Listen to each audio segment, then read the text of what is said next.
ఏదైతే ఎన్నికలకు ముందు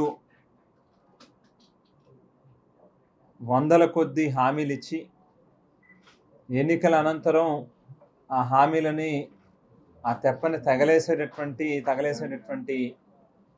అలవాటు ఉన్నటువంటి రాజకీయ నాయకుడిగా ఈ దేశంలో పేరు తెచ్చుకున్నటువంటి నారా చంద్రబాబు నాయుడు గారి ప్రభుత్వంలో ముఖ్యంగా పేద విద్యార్థులు నిరుద్యోగులు అనేక సార్లు 1999 ఎన్నికల నుంచి కూడా ఈ రోజు దాకా కూడా గమనిస్తే ప్రతి ఎన్నికల్లోని కూడా ఇంటికో ఉద్యోగం ఇస్తా అంటారు, లేని పక్షంలో నిరుద్యోగ వృత్తి ఇస్తా అంటారు. ఎన్నికల తర్వాత హామీలో ఊసే ఎత్తనటువంటి పరిస్థితి మనం గతంలో కూడా అనేక సందర్భాల్లో చూసాం. 2014 కూడా మనం గుర్తు చేసుకుంటే ఇంటికో ఉద్యోగం లేని పక్షంలో 2000 రూపాయలు నిరుద్యోగ వృత్తి ఇస్తా అన్నారు. 5 సంవత్సరాలు కాలం గడిపేశారు కానీ ఎక్కడా కూడా ఏ ఒక్క నిరుద్యోగికి కూడా కొత్తగా ఉద్యోగం ఇచ్చినటువంటి పరిస్థితి లేదు. ఆవేళ ఆ చివరిలో 5 ఏళ్ల పాలనలో కేవలం ఏదో ఇచ్చామన్నట్టుగా ఒక 50,000 మందికో 60,000 మందికో ఎన్నికలకు మరొక నెల రోజులు ఉంది అని అనగా ఏదో కాస్తో కోస్తో డబ్బులు ఇచ్చి రాష్ట్రం అంతా ఇచ్చినట్టుగా బిల్డప్ ఇచ్చినటువంటి రోజులను కూడా గుర్తు చేస్తా ఉన్నా. మరి మరొకసారి ఈ 3 రాజకీయ పార్టీలు తెలుగుదేశం, జనసేన, బీజేపీ 3 కలిపి సూపర్ 6 పేరిట ఎన్నికల వాగ్దానాలు ఏవైతే ఇచ్చారో అవేవి కూడా ఈరోజుకి పూర్తి స్థాయిలో అమలు చేయకుండా ప్రజల్ని వంచిస్తూ ఉన్నటువంటి పరిస్థితుల్లో అందులో ప్రధానంగా ఏదైతే యువతకి సంబంధించి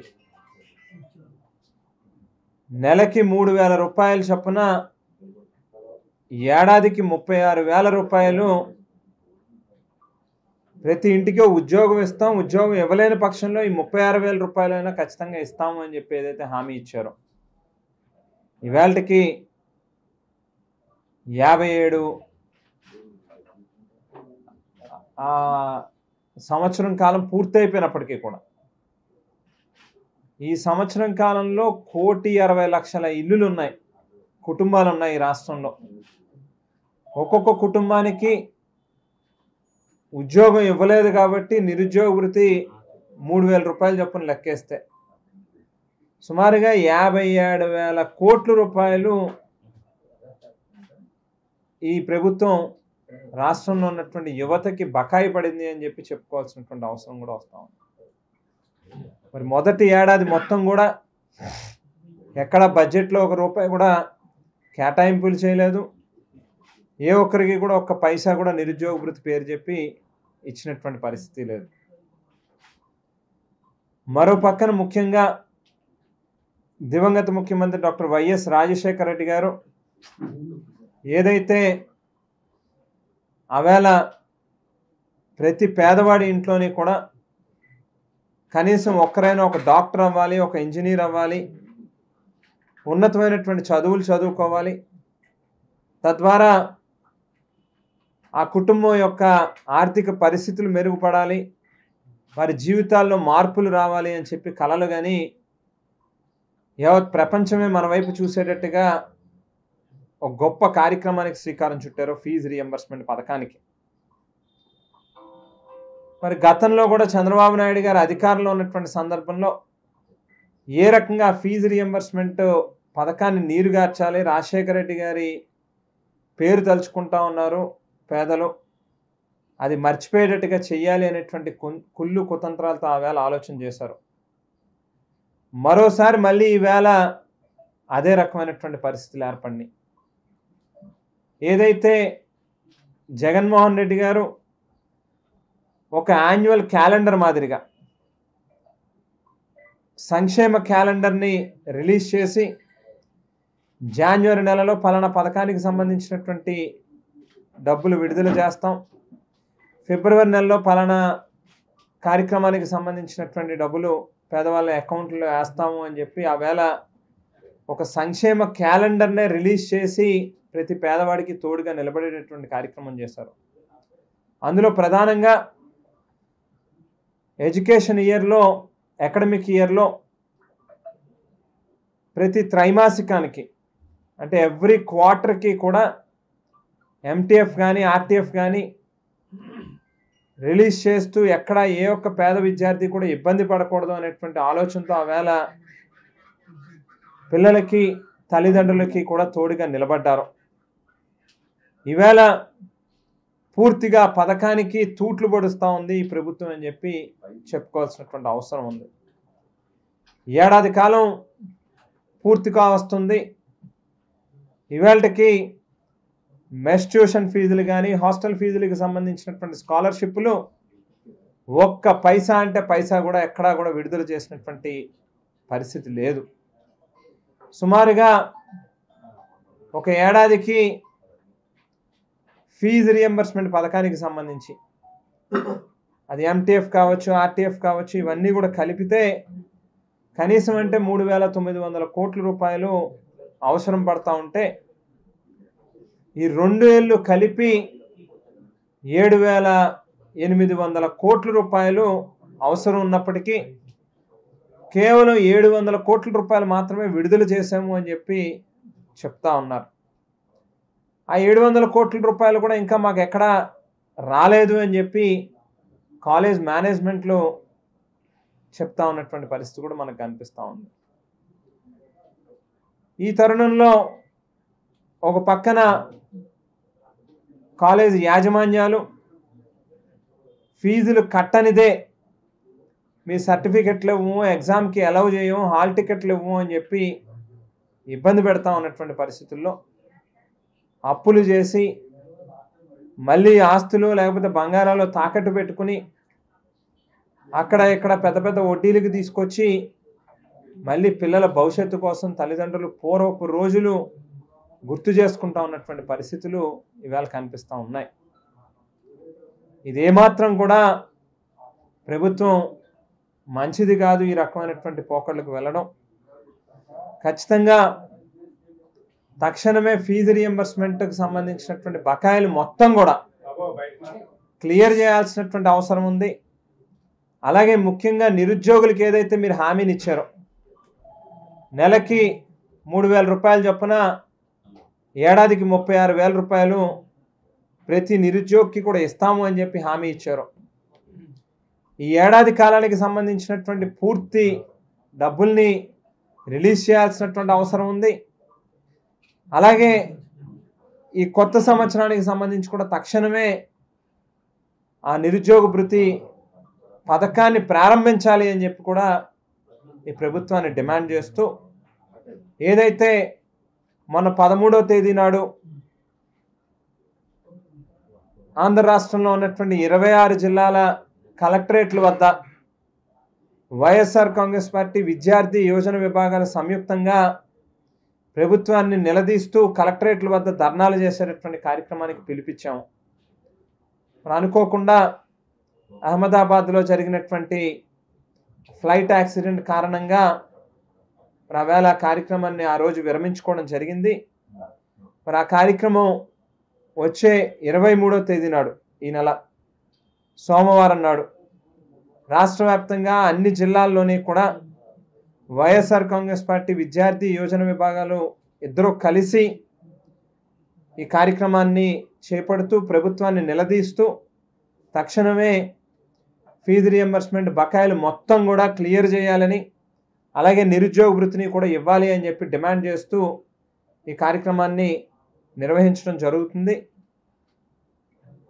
ముఖ్యంగా రాష్ట్రంలో లా అండ్ ఆర్డర్ పరిస్థితి కూడా పూర్తిగా గాడి తప్పింది అని చెప్పి కూడా చెప్పుకోవాల్సినటువంటి అవసరం ఉంది. ఏదైతే ఎన్నికల్లో హామీలు ఇచ్చారో వాటిని నెరవేర్చడం అనేటువంటిది గాలి కొదిలేసి ఎంతసేపు చూసినా కూడా ఏ రకంగా వైఎస్ఆర్ కాంగ్రెస్ పార్టీ శ్రేణుల్ని ఇబ్బంది పెట్టాలి,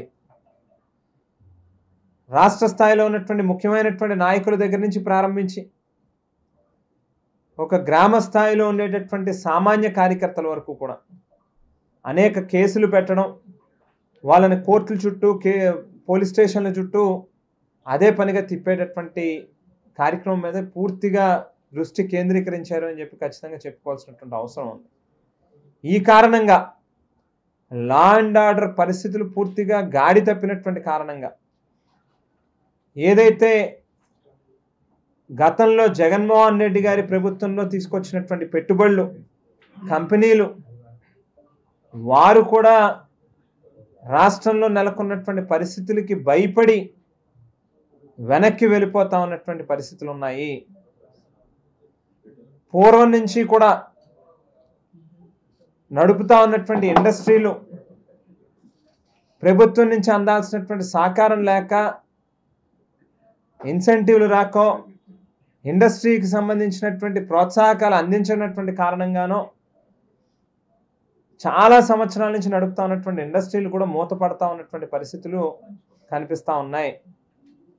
మనం చూసాం, ఏదైతే ఎంటర్‌ప్రెన్యూర్స్కి సంబంధించినటువంటి సమ్మిట్ జరిగినటువంటి సందర్భంలో కూడా మన పక్క రాష్ట్రాలకు కూడా వేల లక్షల కోట్ల రూపాయలు పెట్టుబడులు వచ్చినప్పటికీ మన రాష్ట్రానికి సంబంధించి మాత్రం ఎక్కడ ఒక్క సంస్థ కూడా ముందుకొచ్చి కనీసం ప్రభుత్వంతో MOU చేసుకున్నటువంటి పరిస్థితులు కూడా ఎక్కడా కనిపించలే. వీటన్నిటికీ కూడా కారణం కేవలం రాష్ట్రంలో ఉన్నటువంటి లా అండ్ ఆర్డర్ దిగజారిపోయినటువంటి కారణం కావచ్చు, ప్రభుత్వం తాలూకా నిర్ణయాలు ప్రాపర్గా లేకపోవడం కావచ్చు. ఈ కారణంగా కొత్తగా ఉద్యోగాలు అనేటువంటి దేవుడెరుగా ఉన్నటువంటి ఉద్యోగాలు కూడా పోతా ఉన్నటువంటి పరిస్థితి. వాలంటీర్లు మనం చూసాం, ఎన్నికలకు ముందు 5,000 రూపాయలు ఉన్నటువంటి గౌరవ వేతనాన్ని 10,000 రూపాయలకి పెంచుతాము, వాలంటీర్లని తీయము అని చెప్పి ఎన్నికల్లో చెప్పినటువంటి ఇదే చంద్రబాబు నాయుడు గారు, పవన్ కళ్యాణ్ గారు. ఇవాళకి 12 నెలలు అయింది, వాలంటీర్లని పూర్తిగా ఎత్తేశారు. వాళ్ళ నెత్తి మీద శతకోపం పెట్టినటువంటి పరిస్థితి కూడా మనం చూసాం.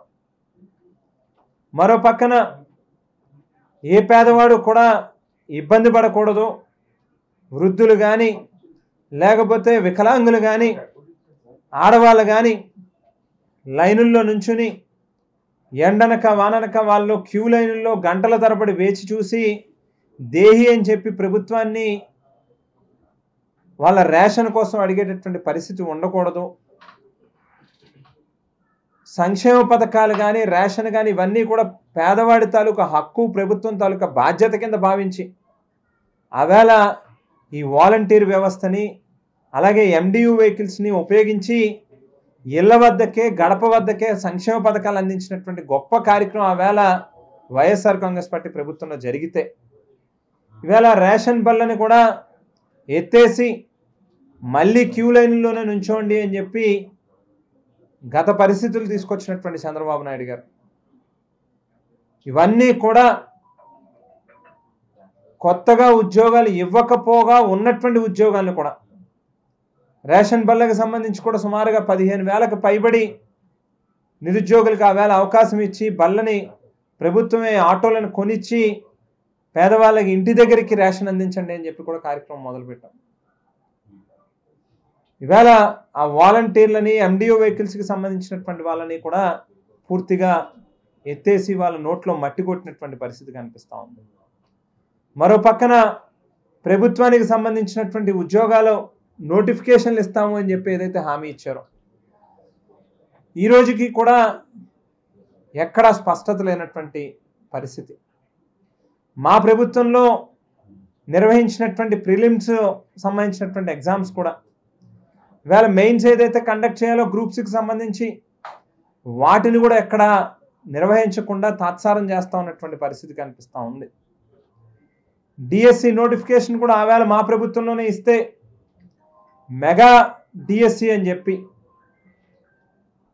ఇవాళకి 12 నెలలు పూర్తిగా వస్తున్నప్పటికీ ఎక్కడా కూడా దాని మీద ఒక స్పష్టమైనటువంటి విధానం ప్రకటించుకోకపోగా అందులో కూడా అనేక రకాల కన్ఫ్యూజన్స్ని డిఎస్సి అభ్యర్థులు ఎవరైతే వాటిని అటెంప్ట్ చేసేటటువంటి వాళ్ళు ఉన్నారో వాళ్ళలో కూడా అనేక రకాల కన్ఫ్యూజన్స్ని క్రియేట్ చేస్తూ వాళ్ళ క్వాలిఫికేషన్కి వాళ్ళ ఏదైతే ఎలిజిబిలిటీకి సంబంధించినటువంటి క్రైటీరియాల మీద కానీ లేక సిబిఎస్ఈకి చదువుకున్నటువంటి వాళ్ళకి అవకాశం లేదు అనేటువంటి కన్ఫ్యూజన్లు క్రియేట్ చేస్తూ కానీ ఇట్లా అనేక రకాల కన్ఫ్యూజన్స్ క్రియేట్ చేస్తూ వేళ రాష్ట్రంలో ఉన్నటువంటి నిరుద్యోగుల్ని చాలా వేధింపులకు గురి చేస్తూ ఉంది ప్రభుత్వం అని చెప్పి ఖచ్చితంగా చెప్పుకోవాల్సినటువంటి అవసరం ఉంది.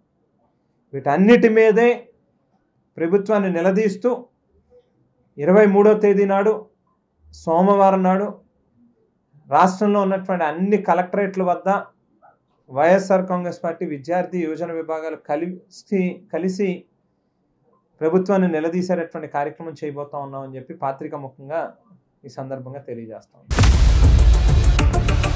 ఇండియా పాకిస్తాన్ తాజా అప్డేట్స్ కోసం డౌన్లోడ్ చేసుకోండి RTV లైవ్ యాప్.